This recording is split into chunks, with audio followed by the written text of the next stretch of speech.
अखिलेश यादव हमेशा पिछड़े वर्ग के नेताओं में माननीय केशव प्रसाद मौर्य को वो टारगेट करते हैं। इस सरकार को बनाने के लिए संगठन ही काम करता है। गठबंधन के लोगों का कहना है कि बीजेपी नहीं चाहती है ऐसी गणना कराना। जब पिछड़ों की बात राहुल गांधी जी करते हैं तो बहुत हास्यास्पद लगता है। इन लोगों ने षड्यंत्र पूर्वक नीचे ये नैरेटिव फैलाने में सफल हो गए। अब राम की बातें अब आप नहीं करते, जिस तरह से अयोध्या में रिजल्ट आया। मेरा खुद का कार्यकर्ताओं के साथ उतना सामंजस्य न बना पाना भी एक हार का कारण रहा। और मुलायम सिंह हटे तो उनका जगह अखिलेश यादव लिए, शिवपाल चाचा भी नहीं ले सके, राम गोपाल अंकल भी नहीं ले सके। सरकार पहले या संगठन पहले? पार्लियामेंट में पिछड़ों को बंद डिब्बे में कीड़ा कहने का काम का अगर श्रेय किसी को प्राप्त है तो स्वर्गीय राजीव गांधी जी को प्राप्त। चारों तरफ से कुछ राजनीतिक चीजें हुई तो जो आपको हार का सामना देखना। हम लोग तो राम का काम करते हैं, राम का जो काम है उसको भारतीय जनता पार्टी करने का काम करती है।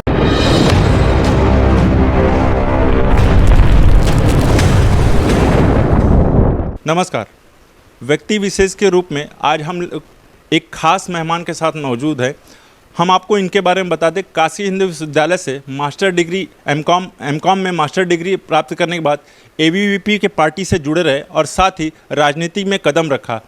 आपने जम्मू कश्मीर से लेकर कलकत्ता तक तिरंगा यात्रा में भी भाग लिया और पार्टी में भी बहुत संगठन के पदों पर कार्य भी किया। आपको बता दें, काशी में युवाओं को बहुत खास चेहरे के रूप में भी पहचाने जाते हैं। आप पूर्व में वाराणसी के मेयर भी रह चुके हैं। तेज तरार छवि के रूप में आपको देखा जाने लगा, युवाओं में पसंद किए जाने लगे। और इसके साथ ही वर्तमान में डिप्टी सीएम केशव प्रसाद मौर्य के रूप में, यानी उनको एक छवि के रूप में देखा जाता है। तो हमारे साथ मौजूद है बीजेपी पार्टी से कौशलेंद्र सिंह पटेल जी। हम आपका बहुत बहुत स्वागत करते हैं। धन्यवाद, बहुत बहुत धन्यवाद।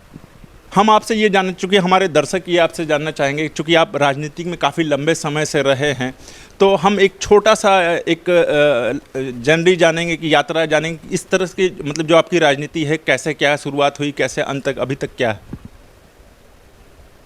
विद्यार्थी परिषद में काम करते करते हम लोग भारतीय जनता युवा मोर्चा के माध्यम से आज भारतीय जनता पार्टी में काम कर रहे हैं और तमाम पदों पर रहते हुए पार्टी नेतृत्व का जो आदेश हुआ उस पर हम लोगों ने काम करने का काम किया। अभी वर्तमान में जो है पीडीए को लेकर जो है, पिछड़ा दलित अल्पसंख्यक को लेकर विपक्ष भी तीखे तंज में रह रहा है और वर्तमान सरकार भी रह रही है। तो इसको क्या मानते हैं भैया कि जैसे आप पूर्व में इस चीज़ को उठाते आए हैं, तो राजनीतिक में भी ये सब चीज़ें उठाते आए हैं, तो इसको क्या देखते, कैसे देखते हैं? देखिए, जो इंडिया गठबंधन है, जिसको इंडी गठबंधन कहते हैं, इंडी अलायंस कहते हैं, इन लोगों को पीडीए की बात करने का कोई अधिकार नहीं है। मैं आपको बताना चाहता हूं कि बाबा साहब भीमराव अंबेडकर का अगर सर्वाधिक किसी ने अपमान करने का काम किया है तो गांधी नेहरू परिवार ने किया है। और अगर उनको सर्वाधिक सम्मान देने का किसी ने काम किया इस देश के अंदर, उनकी नीतियों और सिद्धांतों को लागू करने का काम किया, तो देश के प्रधानमंत्री माननीय नरेंद्र मोदी जी ने करने का काम किया। जब पिछड़ों की बात राहुल गांधी जी करते हैं तो बहुत हास्यास्पद लगता है, क्योंकि उनके पूर्वजों के द्वारा आज़ादी के बाद, भारत का संविधान लागू होने के बाद 1993 तक अगर दबे कुचले पिछड़े वर्ग को आरक्षण नहीं मिला तो इसकी जिम्मेदारी कांग्रेस पार्टी की है। आज जो इंडिया गठबंधन के नेता हैं श्री राहुल गांधी, इनके पूर्वजों की है। और इतना ही नहीं, स्वर्गीय राजीव गांधी जी ने नेता प्रतिपक्ष के रूप में जब मंडल कमीशन का बहस हो रहा था तो पार्लियामेंट में पिछड़ों को बंद डिब्बे में कीड़ा कहने का काम का अगर श्रेय किसी को प्राप्त है तो स्वर्गीय राजीव गांधी जी को प्राप्त है। तो जिन लोगों का इतिहास और चरित्र पिछड़ों के प्रति, अल्पसंख्यकों के प्रति, दलितों के प्रति इतना खराब हो, तो जब वो पिछड़ों पीडीए की बात करते हैं तो बहुत ही हास्यास्पद लगता है।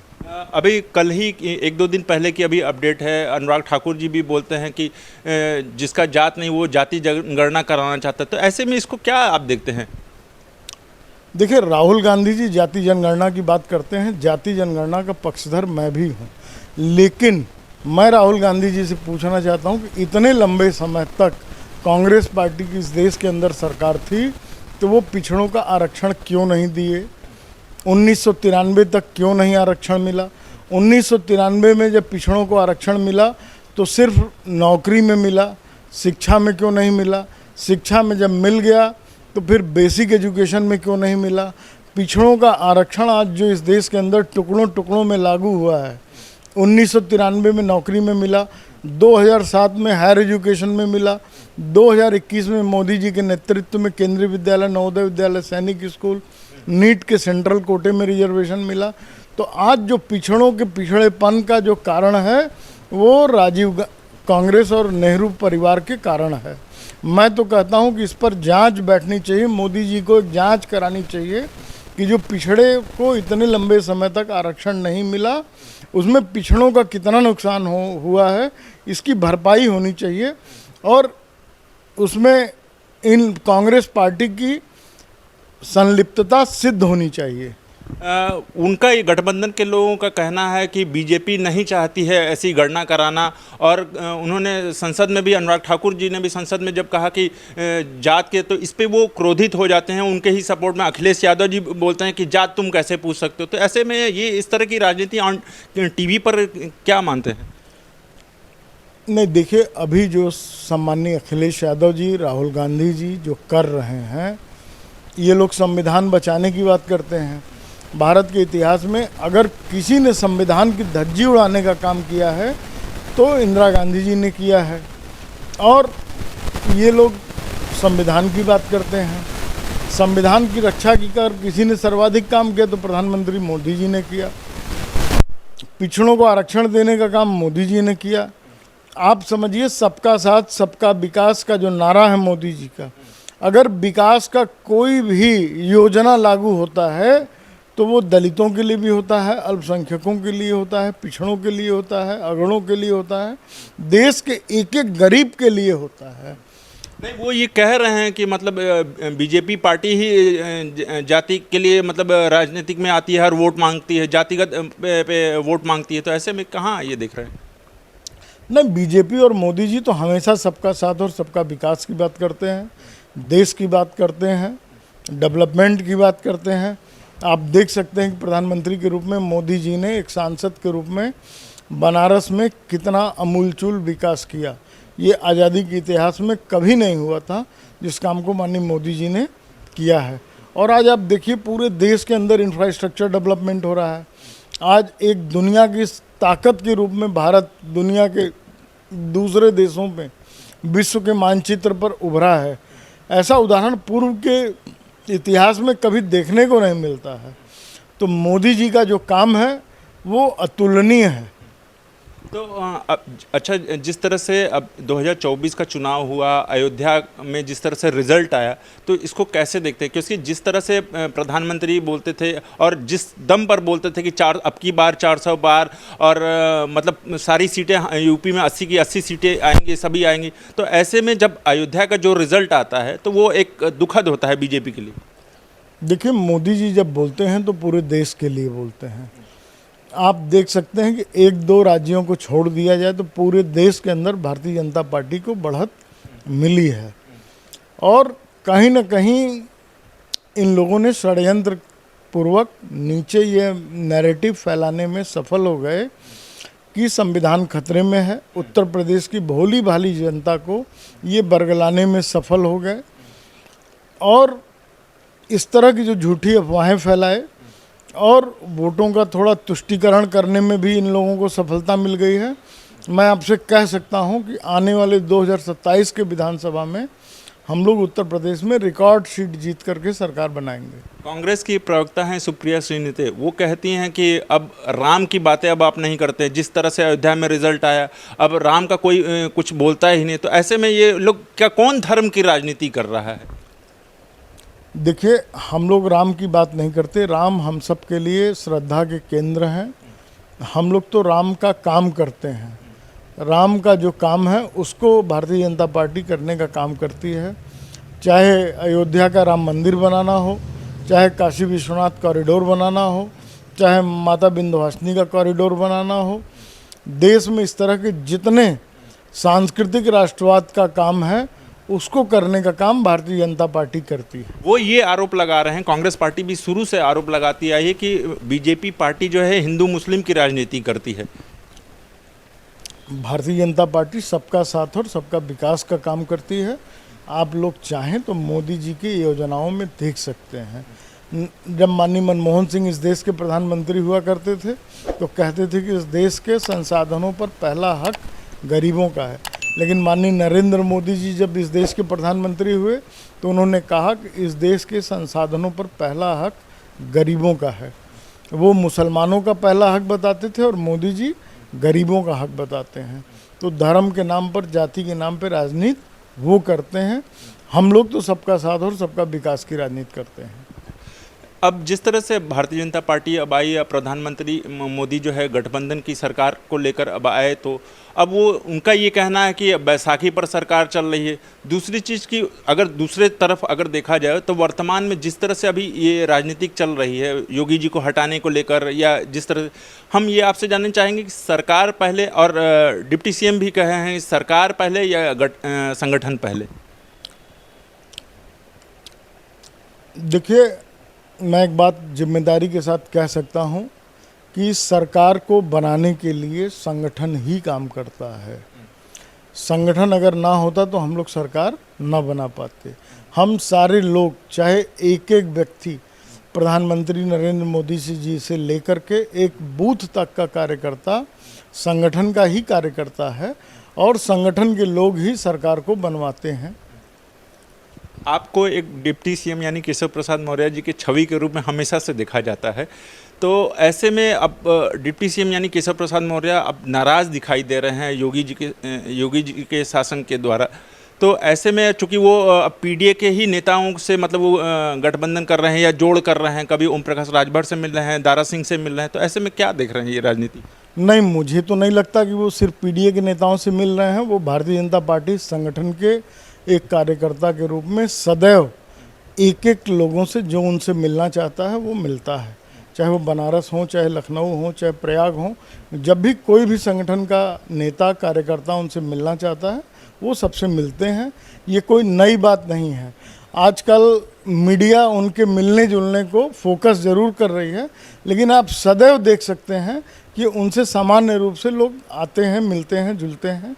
उन्होंने मिलने जुलने पर कभी कोई प्रतिबंध नहीं लगाया और ना ही मिलने जुलने में अगर उनकी उपलब्धता है तो ना ही 1 मिनट की देर लगाते हैं। आपने मीडिया की बात की, संसद के बाहर ही जो है मीडिया को बंद कर दिया जाता है कि कमरे में? नहीं, ऐसा तो मुझे नहीं जानकारी है। नहीं, वो बंद एक शीशे के कमरे में बंद कर दिया गया ताकि मीडिया के लोग जो है संसद के कैंपस में न जाके राजनेताओं से इंटरव्यू न ले सकें। नहीं, मुझे ऐसी जानकारी नहीं है। हम थोड़ा सा आपसे एक पीछे जानना चाहेंगे कि चूँकि अब 2019 में जिस तरह से फूलपुर का चुनाव हुआ और जिस तरह से आप वहाँ पे प्रत्याशी के रूप में काम किए और जिस तरह से मतलब एक हार हुई एक तरीके से, तो ऐसे में आपको नहीं लगता कि ये आपके तरफ से या चारों तरफ से कुछ राजनीतिक चीज़ें हुई तो जो आपको हार का सामना देखना पड़ा? देखिए, उस समय समाजवादी पार्टी और बहुजन समाज पार्टी का जो तत्कालीन गठबंधन हुआ था और उसका एक परिणाम रहा, और दूसरा एक वहाँ पर जो मेरा खुद का कार्यकर्ताओं के साथ उतना सामंजस्य न बना पाना भी एक हार का कारण रहा।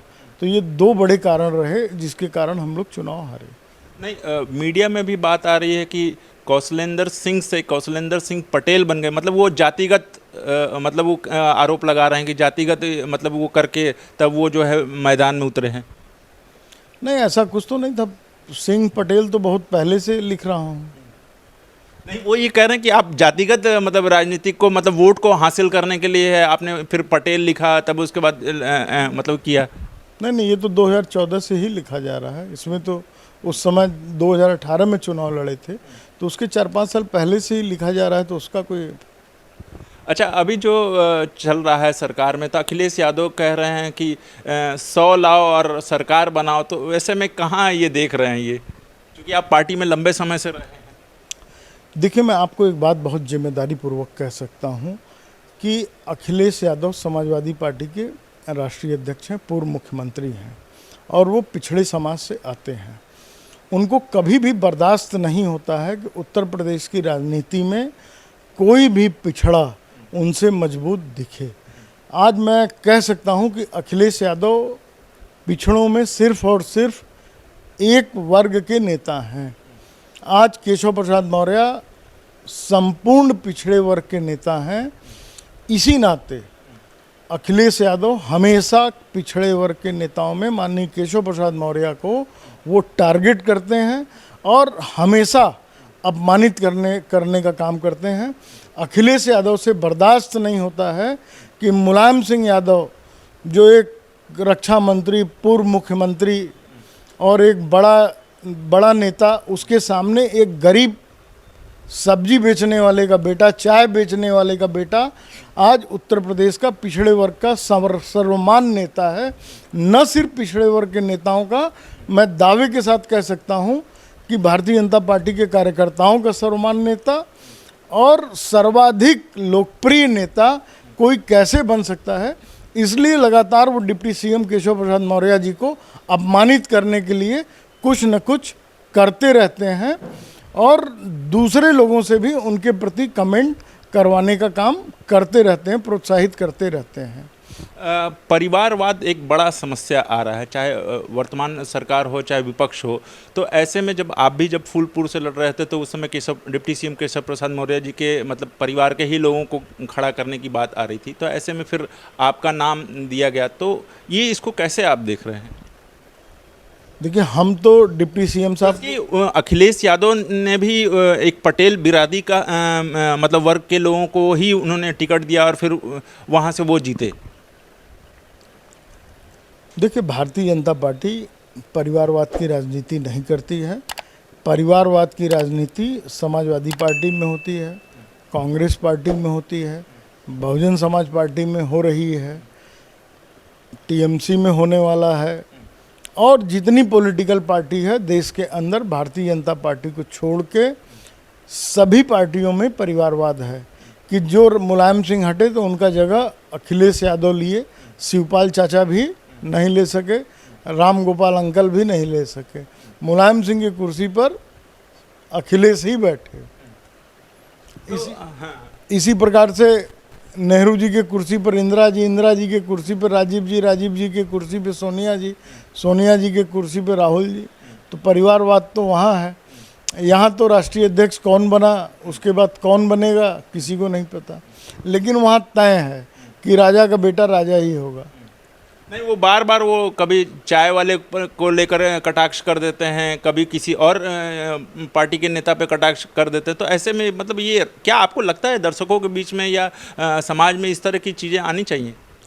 देखिए, उन लोगों का जो अहंकार है वो इस तरह की बातों को बुलवाता है। वो लोग लगातार सदैव पिछड़े वर्ग के जो नेता दूसरे दलों में हैं उनको अपमानित करने का काम करते हैं। उनसे ये बर्दाश्त नहीं होता कि कोई दूसरा पिछड़ा व्यक्ति उनसे बड़े कद का हो जाए।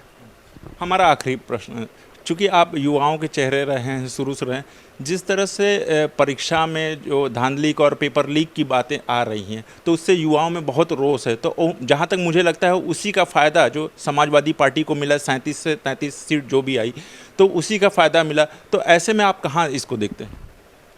देखिए, मैं आपको एक बात बहुत स्पष्ट कर दूं, जो समाजवादी पार्टी इंडिया गठबंधन उत्तर प्रदेश में जीता है, उत्तर प्रदेश की भोली भाली जनता को के अंदर एक भ्रम फैला के, संविधान का भ्रम, आरक्षण का भ्रम और रोजगार का भ्रम फैला करके वो चुनाव जीता है। अब इस चुनाव के बाद उत्तर प्रदेश की जनता भली भांति समझ गई है और 2027 में भारतीय जनता पार्टी की पूर्ण बहुमत की सरकार उत्तर प्रदेश में बनेगी। ठीक है, आपका हमसे बात करने के लिए बहुत बहुत धन्यवाद। तो ये थे कौशलेंद्र सिंह पटेल जी जो बीजेपी पार्टी से हैं।